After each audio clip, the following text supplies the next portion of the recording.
I was fired after reporting my boss's affair. But then his wife hired me as a nanny. Sounds like something out of a twisted soap opera, right? But this isn't fiction. This was my life. My messy, painful, humiliating life before I turned it into something powerful. Before I turned it into revenge. I wasn't always the type to get involved. I minded my business, did my work, showed up early, left late, kept my head down and my mouth shut. I was a personal assistant at one of the top real estate firms in the city, not glamorous, but steady. Secure. I didn't want much. Just a life that felt safe. Honest. My name is Claire Whitman. I was 28 when this all began, living in a modest apartment in Queens, trying to pay off student loans and dreaming of one day starting a family of my own. But most days, I was buried in calendars, phone calls, and coffee runs for my boss, Darren Keller. Darren was magnetic. That's the best word I can use for him. Not handsome in a traditional sense, but charming. Razor-sharp suits. Perfect smile. Ivy League arrogance masked behind warm compliments and just the right amount of eye contact. He was the kind of man who knew exactly how to make you feel seen, until he didn't need you anymore. He was also married. Very married. I knew his wife, Serena. She would occasionally drop by the office, tall, graceful, with the kind of quiet presence that didn't demand attention but got it anyway. She had an elegance about her, like she was born into class but didn't flaunt it. You could tell she adored Darren. You could also tell he barely noticed. For months, things were normal. I did my job, and Darren did his, closing deals, taking calls, making the office buzz like he was the king of his domain. But then the late meetings started. And then the emergency, hotel bookings. And the 2 phones he suddenly started carrying. And the perfume. God, the perfume. I'm not talking about the lingering scent of Serena Chanel. No, this was new. Younger, sweeter. I knew it because it wasn't there before, and suddenly it was everywhere. On the papers he tossed on my desk, on the inside of his car, on his neck when he leaned over me during meetings. Too close. I tried to ignore it. Truly, I did. It wasn't my business. And I knew better than to interfere in rich people's marriages. But the guilt clawed at me every time Serena walked in, smiling like her world was whole. Like it wasn't cracking apart just beneath her designer heels. Then came the night everything changed. It was 8:30 p.m. I was still at the office, finishing up reports for a Monday morning presentation Darren had procrastinated on, like always. He'd stepped out around 6, said he had a networking dinner. I didn't think much of it until I needed a file from his briefcase. And I found the hotel receipt. Room 1723. 1 king bed. 2 glasses of wine charged to the room. Check-in. 5:42 p.m. Name? Darren Keller. But it wasn't the receipt that did it. It was the lipstick stain on the folded napkin tucked into the side pocket. Bright red. Messy. Sloppy. He wasn't even trying to hide it anymore. I sat there, staring at it, my hands trembling. I wasn't a saint. I'd made mistakes in my own relationships, but this felt like a violation. A betrayal not just of Serena, but of the trust the office had in him, of the image he sold to everyone around him. And it made me sick. I didn't go to HR the next day. Not yet. First, I went to Darren. I closed the door behind me, placed the receipt on his desk, and said quietly, "She deserves better." He didn't even blink. Just leaned back in his chair, smirking like I'd handed him a fan letter. "You've been snooping?" I clenched my fists. "You left this in your briefcase." I wasn't looking for anything. But now I know, and I won't lie for you. His smile faded. "Watch yourself, Claire." But I didn't. I went to HR that afternoon. Not because I wanted to bring him down. I just didn't want to be complicit. I wanted them to mediate, to inform Serena discreetly, or at least place boundaries in the workplace. Maybe even reassign me to another executive. Instead, I got fired. No warning, no severance. Just a cold. "We're restructuring and your role is no longer required." Printed on a sheet of paper handed to me the next morning. I didn't even get to clear my desk. And Darren? He stood in the hallway as I walked out, sipping his coffee like he was watching someone take out the trash. He didn't say a word, just nodded once, like I was nothing. The weeks that followed were a blur of rejection emails, panic attacks, and tears. Rent was due, groceries ran thin, and the friends I'd once leaned on were suddenly too busy to answer calls. The world felt like it had collapsed in on me, all because I tried to do the right thing. I spent long nights scrolling job boards and Craigslist, looking for anything. Babysitting, dog walking, admin gigs. At one point, I even considered working at a nightclub just to survive. That's when the email arrived. Subject line, seeking nanny, discreet household urgent. The name at the bottom? Serena Keller. I stared at the screen like it was a mirage. Was this a trap? I read it 3 times. She was looking for a live-in nanny for her 3-year-old daughter Layla. Immediate start. Must be discreet, patient, well-spoken, and comfortable in high-profile environments. I shouldn't have responded. But I did. Maybe it was desperation. Maybe it was curiosity. Or maybe, deep down, it was something darker. A seed of rage that had started growing the moment Darren fired me like I was garbage. I told myself I needed the job, but I think what I really needed was a way back in. To her. To him. To the truth. I didn't expect her to remember me. Not really. When I arrived at the Keller estate for the interview, I was prepared to lie.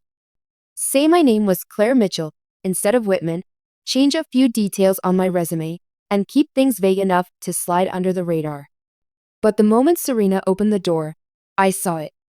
Recognition. Not just that polite flash of memory, it was deeper. A flicker in her eyes that held more than familiarity. It was suspicion. She still invited me in. The house was massive, marble floors, whitewashed walls, gold chandeliers that sparkled like they had something to prove. But it didn't feel like a home. It felt like a showroom where love had been staged once and never cleaned up. Layla, her daughter, was clinging to Serena's leg when I walked in. Wide-eyed, curly-haired, and quiet. She looked tired, not physically, but emotionally. Like she'd been around too many loud arguments behind closed doors. Claire Whitman, Serena said finally, as if tasting the name. You used to work at Keller and Associates. I didn't bother denying it. Yes, I was Darren's assistant. A beat passed. She nodded slowly. You reported his affair. It wasn't a question. My heart slammed against my ribs. Yes, I whispered. And then I was fired. Serena looked down at her daughter. Go to your room, sweetheart. Take Mr. Teddy with you. Once Layla disappeared upstairs, Serena turned to me and said something I'll never forget. Good. I don't want someone spineless watching my child. She hired me on the spot. I moved in the next evening. From the outside, I suppose it looked absurd. The woman whose husband I exposed had just welcomed me into her home, trusted me with her daughter, given me keys to the kingdom I had been exiled from. But under the surface, Serena was far from naive. She knew. She had always known. She just hadn't had the proof, until me. The betrayal in this part of the story isn't mine. It's hers. To understand that, you have to understand the real Serena Keller. The woman beneath the pearls and subtle smiles. She was strategic, calculated. She had married Darren Young, the son of an oil baron who made millions flipping real estate. Serena's family had money, but not power. Darren's world gave her that. And she was never going to give it up quietly. For the first few weeks, things were quiet. I took care of Layla, fed her, read her stories, picked her up from Montessori school.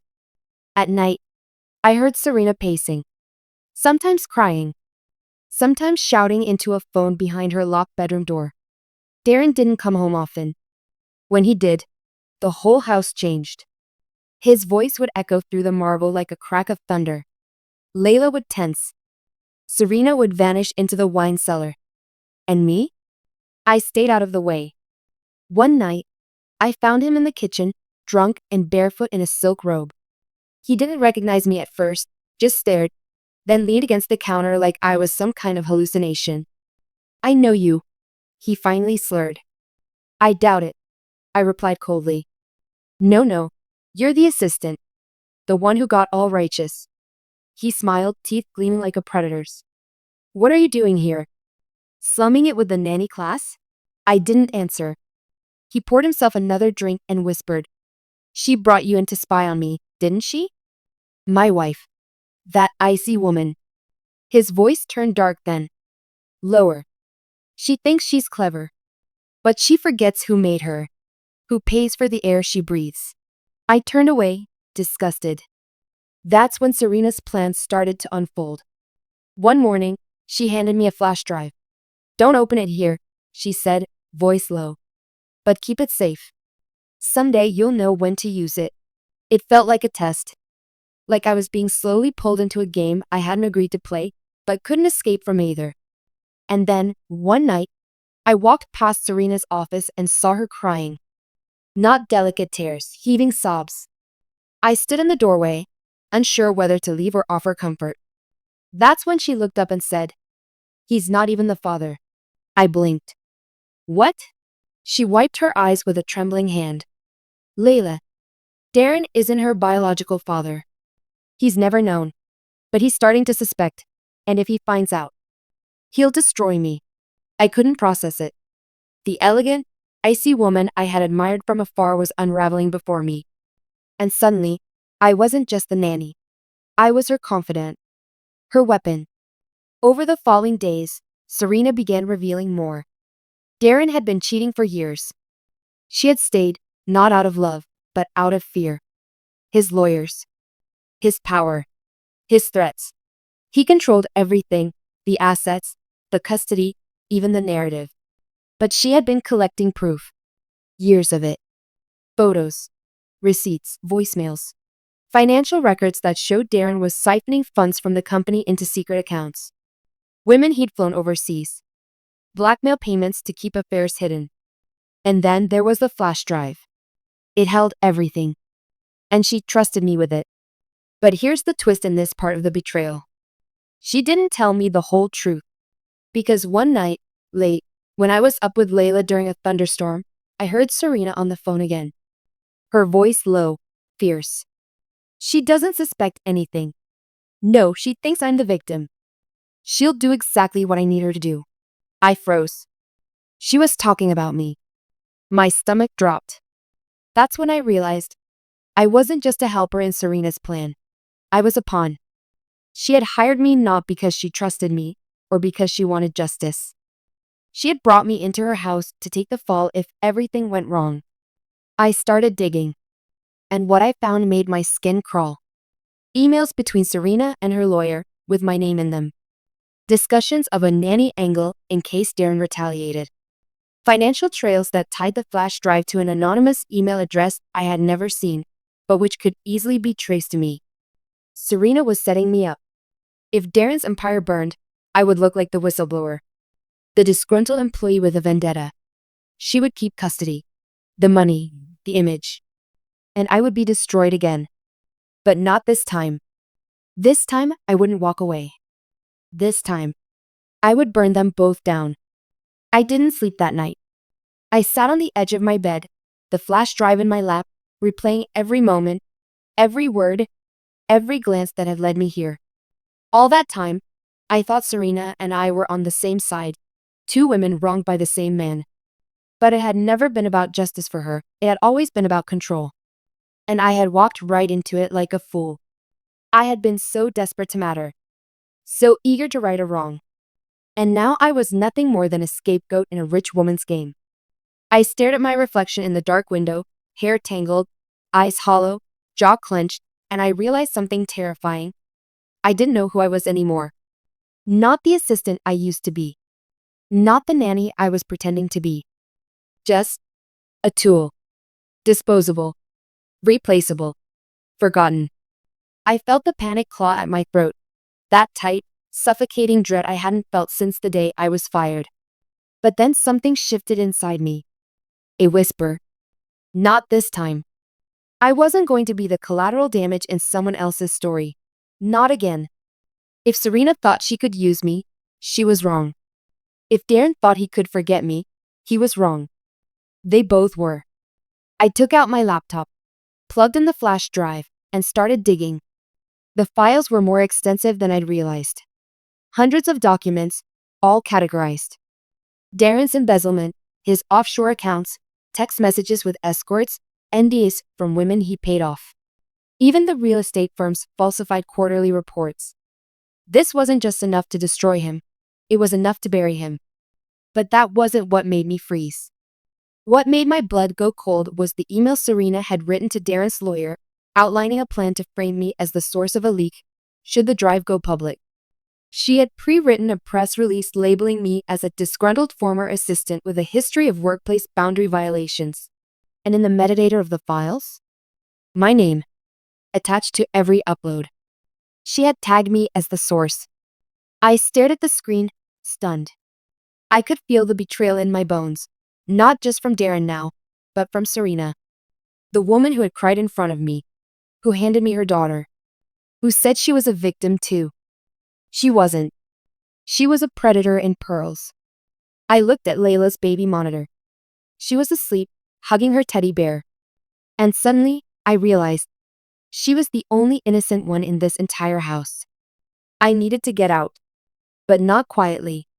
The next morning, I pretended like everything was normal. I got Layla dressed, took her to the park, laughed at her jokes, gave her snacks, made Serena believe I was still loyal, still blind. But while she had her mid-morning espresso on the terrace, I made 3 copies of the flash drive and encrypted each one. One I mailed to my best friend in Boston. One I stored in a digital cloud with an anonymous account. And the third I buried in a Ziploc bag beneath the maple tree in the backyard. Just in case. Serena was good at deception, but she underestimated me. She saw me as small, scared, disposable. What she didn't realize was, I had already lost everything once. I had nothing left to lose, and that made me dangerous. That night, Darren came home again. This time he was sober and furious. I could hear him shouting from the foyer, accusing Serena of hiring me as a spy, telling her she had betrayed him, that he would ruin her. She shouted back, calm at first, then sharper. I couldn't hear every word, but I caught enough. She knows everything. You gave me no choice. She's loyal to me now. That last line made my skin crawl. Because I wasn't. I was loyal to the truth now, and nothing else. A few hours later, Serena knocked on my door. Her eyes were red from crying, but her voice was steady. Too steady. I need you to take Layla and stay at the guest house tonight, she said. Things might get messy. That was the moment I knew. Serena was about to make her move. And she was planning to use me and Layla as human shields in the fallout. I nodded and packed a small overnight bag. But I didn't go to the guest house. Instead, I walked out the back gate, phone in my pocket, and caught a cab to an old contact, Max Adler, a freelance investigative journalist I used to edit papers with in college. We hadn't spoken in years. But when he saw the contents of the flash drive and heard my story, his eyes lit up with something between horror and hunger. Claire, he whispered, this is career-ending stuff. For both of them. I don't want your career, I said coldly. I want their silence. I want their power strip. I want them to feel what they made me feel. Max stared at me. You're not just going public with this, are you? I shook my head. Not yet. Not until I've pulled every string they've wrapped around me. Over the next week, I did exactly that. I printed the lawyer emails. I created a timeline of their manipulation. I gathered proof that Serena forged metadata to link the files to me. Max helped me quietly contact a white-collar crime investigator who confirmed the authenticity of the embezzlement reports. I was careful. I was surgical. And then, when I had everything in place, I walked back into the Keller mansion with Layla in my arms and a fire in my chest. Serena greeted me like nothing had changed. She didn't know the storm that was coming. But she would. They both would. Because I wasn't the assistant. I wasn't the nanny. I wasn't the pawn. Not anymore. Revenge isn't loud. Not the kind that lasts. It's not throwing drinks or shouting matches or headline-grabbing exposes. That kind of vengeance burns bright and fizzles out. The kind I wanted? that I needed? It had to be silent. I wanted Serena and Darren to walk into a room and wonder when the floor disappeared beneath them. I wanted them to drown in the very lies they built. So I became the underdog. After I returned to the mansion, Serena acted like everything was normal. Smiles. Tea, soft music play in the parlor. But I noticed the shift. She checked her phone more, kept her purse closer, watched me longer. She knew something was off, but she couldn't quite name it. That was my advantage. And I was going to bleed it dry. Step 1. Darren. I knew his weakness. Vanity. Public image. He built his career on charm, selling real estate like it was a religion, convincing rich couples they weren't just buying property, but a dream. A dream he lived in, with termites crawling underneath. Max, the journalist, helped me package the contents of the flash drive into a dossier. Tidy, verified, bullet-pointed, embezzlement, fraud, wire transfers, offshore shell companies. Not speculation. Proof. We sent it anonymously to 3 places at once. The state attorney's office, the board of directors at Keller and Associates, and a reputable business news outlet known for busting corrupt CEOs. Darren didn't know what hit him. On Tuesday morning, I sat in the kitchen with Layla eating cereal as the news broke. CNBC was airing security camera footage of Darren entering a private jet listed under a fraudulent LLC. The reporter called it one of the boldest real estate finance scams in the last decade. By noon, the board voted to suspend him. By 5 p.m., his bank accounts were frozen. The SEC was sniffing around. And just like that, the king lost his castle. I expected Serena to gloat. But instead, she panicked. Step 2. Serena. I hadn't forgotten the betrayal. The lawyer emails. The metadata. The way she'd said, she thinks I'm the victim. Like I was just a stupid girl. A tool. An easy fall guy if things spiraled out of control. She thought I'd be too grateful, too weak, to fight back. She was wrong. 3 days after Darren's downfall, I scheduled a chance meeting with her divorce attorney, posing as someone interested in hiring the firm. The paralegal recognized me immediately. Wait, Claire Whitman? Weren't you involved in the Keller scandal? Bingo. I acted confused. Played dumb. Pretended I had no idea my name had been used in any legal filings. Then I left, just long enough for the red flags to go off internally. By the next morning, Serena's lawyer emailed her, and I saw it. Because I'd bugged her iPad. They'd be dropping her case. Conflict of interest. Possible fraud. Suddenly, Serena was alone, no legal backup. No husband. No plan B. And she had no idea I was the reason the floor was caving in beneath her. But I wasn't done. Step 3. The final piece, public disgrace. I didn't just want them ruined financially. I wanted them remembered for what they were. So I wrote an open letter. Not as Claire the assistant, not as Claire the nanny, but as Claire Whitman, the woman both of them tried to destroy. I told the whole story. How Darren had abused his power for years. How Serena manipulated employees to cover for him. How I was fired for telling the truth. And how I was nearly framed for blowing the whistle. I never mentioned the flash drive. I didn't need to. The world had seen enough. The press had the receipts. But the letter? It went viral. I posted it late at night, thinking maybe a few hundred people would read it. By the next morning, it had over 1.3 million views. People were calling me a hero. The assistant who brought down a millionaire. The nanny who said no. I got job offers, speaking requests, invitations to podcasts and exposes. But the most satisfying part? Serena and Darren were both trending under hashtags like #KellerCollapse and #NannyRevenge. I didn't just destroy their power. I rewrote their legacy. They weren't moguls anymore. They were punchlines. A week later, Serena confronted me. Cornered me in the hallway, her voice trembling. You think you won? She snapped. You think this makes you better than me? I looked her dead in the eyes and said, no, but it makes me free. And she flinched. Because she knew I was right. And Layla? She's still with me. After the media explosion, CPS did a quiet inquiry, especially once word spread about Darren's abuse and Serena's mental health breakdown. Serena checked herself into a wellness retreat, probably to avoid full investigation. Her family offered no resistance when I filed for emergency guardianship of Layla. Turns out, the woman Serena had hired to take the fall became the only person stable enough to care for her daughter. Irony tastes sweet when it's cold. I should have felt peace. I had everything people dream of in revenge stories: the truth revealed, the villains exposed, my name cleared, and a child's life protected from two morally bankrupt parents. I should have been standing tall, feeling triumphant. But instead, I felt haunted. Because something still didn't sit right.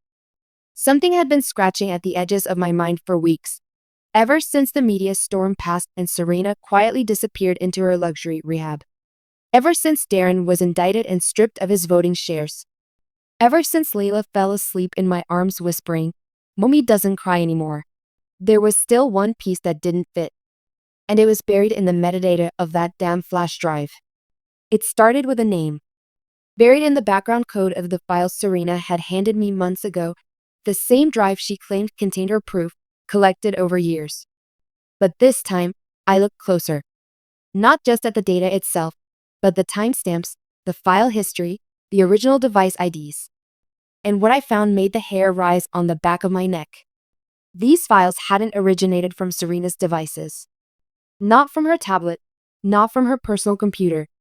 They were compiled from mine. My old office laptop, the one I was forced to return after being fired. And then I remembered something. The week before I was let go, Darren had asked me to clean up his cloud storage. He'd asked me to export files, organize folders, transfer years of receipts and account details into a single archive for compliance. I had done it, efficiently, meticulously, unknowingly. I was the one who pulled everything together. It wasn't Serena who had gathered evidence for years. It was me. Without knowing it, I had created the weapon that would eventually destroy them both. But here's the real twist. Serena had known that the entire time. The night I'd confronted Darren with that hotel receipt, the same day I was fired, he hadn't panicked. He hadn't even gotten angry. He had looked relieved. And now I understood why. Serena had orchestrated everything. The affair? Real. The financial crimes? Real. But the setup? That was all her. She had known about Darren's affairs for years, but she needed a clean way to leave. One that would preserve her assets, protect her image, and give her the upper hand in custody. But if she leaked it herself, she'd look vindictive, calculating, complicit, even. So she needed someone else to build the bomb, and someone else to trigger it. And that someone was me. She never hired me out of desperation. She targeted me. She knew I had integrity, knew I'd go to HR, knew I'd never take hush money. She studied me from the moment I joined Keller and Associates. She knew that if I found out, I'd blow the whistle, and she could act shocked, innocent, betrayed. But I hadn't just exposed Darren. I had unknowingly helped build her entire legal defense. I confronted her. She had returned from her wellness retreat and called me for coffee, saying she missed Layla and wanted to talk custody terms. I met her in a neutral cafe. She wore a soft beige coat, hair tied up, no makeup. The look of humility. Or guilt. I didn't give her a chance to play innocent. "You planned everything," I said. "You didn't find that evidence." I built it, on my company laptop, under Darren's orders. Serena's face didn't even flicker. "I know," she said softly. I blinked. "So that's it? You admit it?" She took a slow sip of tea. "You were never supposed to find out." My throat tightened. "You used me." "No," she said calmly. "I chose you. There's a difference." I wanted to scream, to flip the table. But then she leaned in, her voice a whisper. "He destroyed lives, Claire. He manipulated women, cheated investors, bought silence. I needed someone who wouldn't look away, someone with a moral spine. I gave you the rope. You decided to pull it." My hands shook beneath the table. "You let me believe I was part of your story," I whispered. She smiled faintly. "You were. but you were also writing your own. She left a check on the table. For Layla's school fund, she said. Or yours. You earned it. Every cent. And then she walked out. I sat there for nearly an hour, staring at that check. It wasn't hush money. Not this time. There was nothing left to silence. It was gratitude, or maybe guilt, or maybe both. I didn't cash it. I framed it, because it reminded me of the most important truth I learned through all of this. Revenge is never clean. I got what I wanted: justice, truth, and a future. But not without scars. I wasn't the hero. I wasn't the villain. I was just the one who survived. Layla's 5 now. She calls me her heart mommy. I tell her stories at night, but not the real ones. Not yet. For now, I just teach her that truth matters, kindness matters, and strength comes in quiet choices. One day, maybe I'll tell her how I brought down her parents.